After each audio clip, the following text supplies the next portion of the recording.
T'as cru que les Kim ont inventé l'eau chaude? En vrai, ils ont juste fait du recyclage. On reprend ça depuis le début.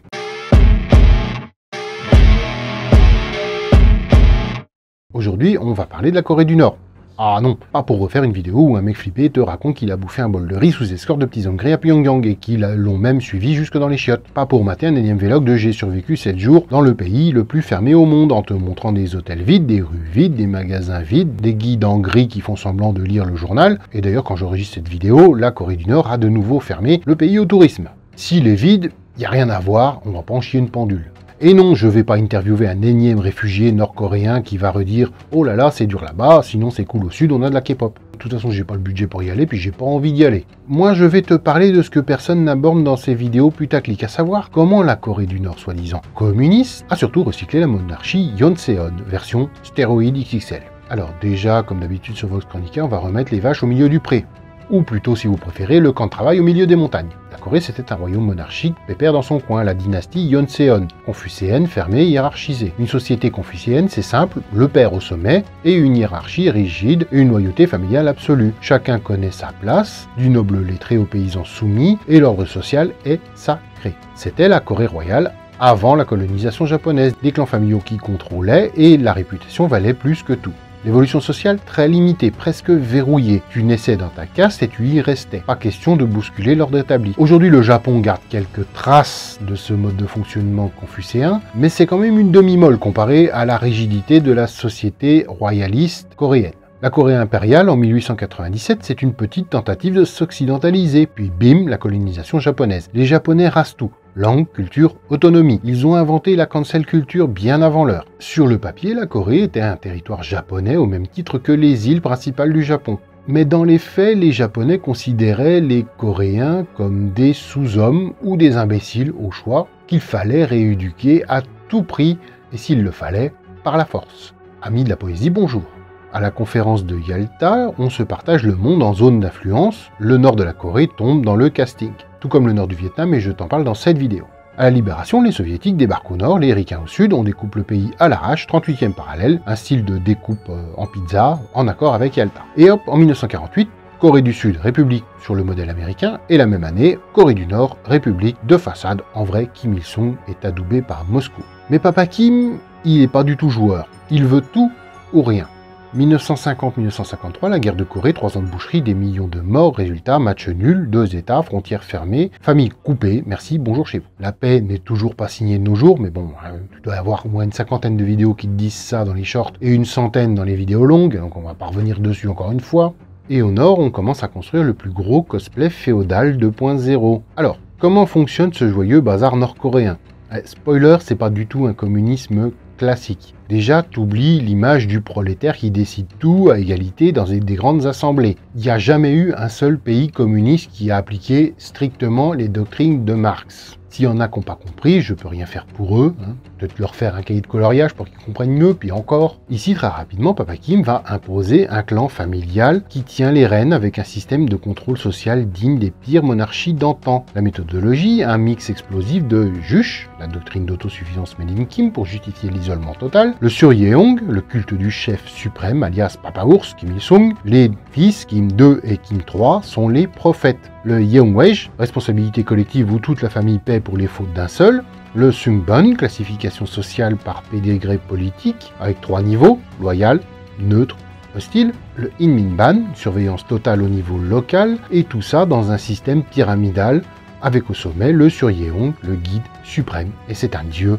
tout simplement, au bas mot. Kim Il-sung l'a été et il le reste pour toujours. Kim Jong-il, son fils, il l'a incarné, et Kim Jong-un, la version 4K, Papa Ours, il est au niveau légendaire plus. Mais les deux derniers restent techniquement en dessous de Papa Ours. Là, c'est le niveau légendaire. Ils n'ont pas besoin d'institution, ils sont l'institution. Papa Ours, tu le vénères, tu lui obéis, tu ne réfléchis pas. Les oursons, c'est la même recette. À l'étage en dessous, les bébés ours. À ce moment-là, on sait déjà un truc, c'est que j'aurai jamais mon visa pour la Corée du Nord, donc les vidéos d'immersion, t'en auras pas ici. Famille sacrée, légitime et révolutionnaire dans l'ADN, pas de lien de sang, tu n'approches pas le pouvoir. Il gère les mariages comme au Moyen-Âge, des alliances avec des grandes familles militaires ou du parti. Dans le tas, les familles de Kim I, Kim II et Kim III, quelques familles rares comme Kim Jong-yu, le frère de Kim Il-sung, Jang Song-taek, le beau-frère de Kim Jong-il qui a été exécuté en 2013, et des vieilles familles révolutionnaires qui datent de la Mandchourie. Bon là dans le lot, il y a déjà une famille qui a perdu le niveau légendaire. Tous partagent au moins un de ces points. Le lien du sang ou d'alliance avec les Kim, des anciennetés révolutionnaires, une loyauté démontrée, c'est souvent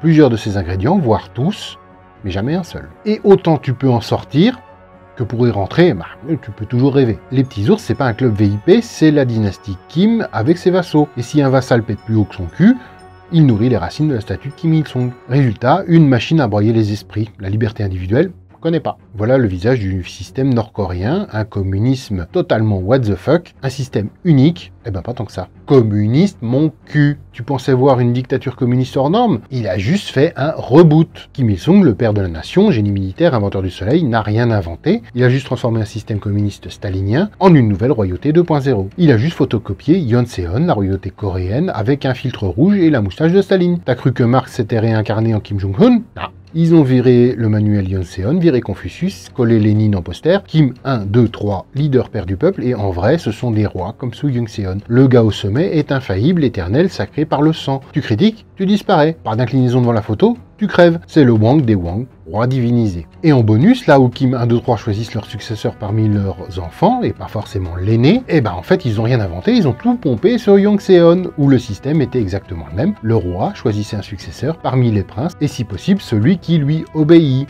Pas forcément l'aîné, c'est pas du tout un système comme les systèmes de royauté occidentale. Le pouvoir ne passe pas par un comité, mais de père en fils. Il y a des élections pour le principe. Sous Yong-seon, seul un sang royal pouvait régner. Sous les Kim, eh ben c'est pareil. C'est Game of Thrones sans les dragons, avec un petit peu plus de famine quand même. Le parti du travail, c'est les nouveaux Yanban. Les anciens lettrés confucéens deviennent des cadres du parti. Sous Yong-seon, il fallait passer des examens et s'agenouiller, et aujourd'hui, il faut être bien né, bien dressé, et surtout, la bouche fermée. On te vend l'armée comme populaire, populaire mon cul, elle sert le trône. Priorité au vivre, logement, privilège. Soldats affamés, bof, pas tellement. Officier gras, oui, comme avant. Sous Yong-seon, l'armée protégeait le roi. Aujourd'hui, même job. En plus, les parades ridicules. Et dans l'ordre des grandeurs, l'armée se situe au-dessus du peuple. Le Songbun, un tri social dystoptique. Né loyal, jackpot. Né hostile, Min sous Yong-seon, pareil. Yongban noble, Sangmin peuple, Cheonmin intouchable. C'est totalement dystoptique, tu ne peux pas échapper au système. Et devine quoi? Eh ben c'est verrouillé à vie.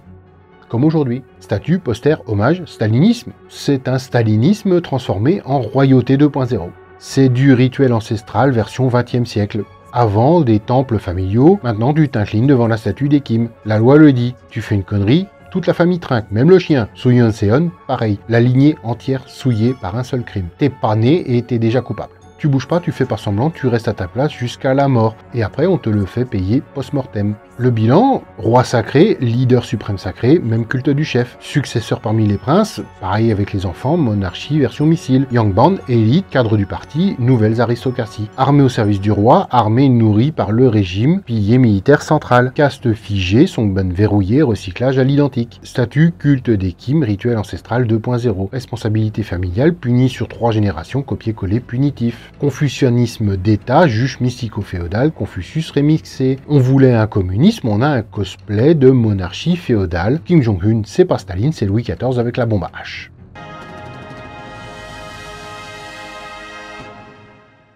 미 합중국 대통령은 이에 예를 표시하면서 조미 사이의 선의의 대화가 진행되는 동안 조선 측이 도발로 간주하는 미국 남조선 합동군사연습을 중지하며 조선민주주의인민공화국에 대한 안전 담보를 제공하고 대화와 협상을 통한 관계 개선이 진척되는 데 따라 대조선 제재를 해제할 수 있다는 의향을 표명했습니다. 경의하는 최고령도자 동지께서는 트럼프 대통령이 편리한 시기에 평양을 방문하도록 초청하셨으며 트럼프 대통령도 김정은 국무위원장께서 미국을 방문하여 주실 것을 초청했습니다. 조미 수뇌분들께서는 이러한 초청이 조미 관계 개선을 위한 또 하나의 중요한 계기가 될 것이라고 확신하면서 이를 쾌히 수락하셨습니다.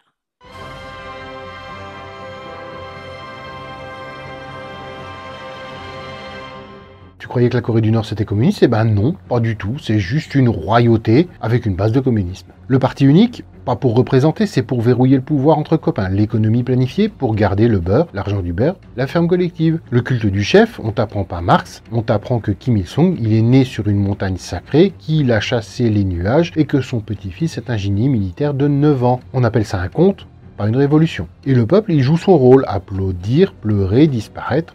Dictature du prolétariat? Non, la dictature du petit-fils d'un dieu. Alors t'as vu? Pas besoin d'aller filmer les Coréens de loin à Pyongyang sans leur parler ou interviewer un exilé en mode Netflix. Le vrai scoop, c'est pas que la Corée du Nord est chelou, communiste ou autre.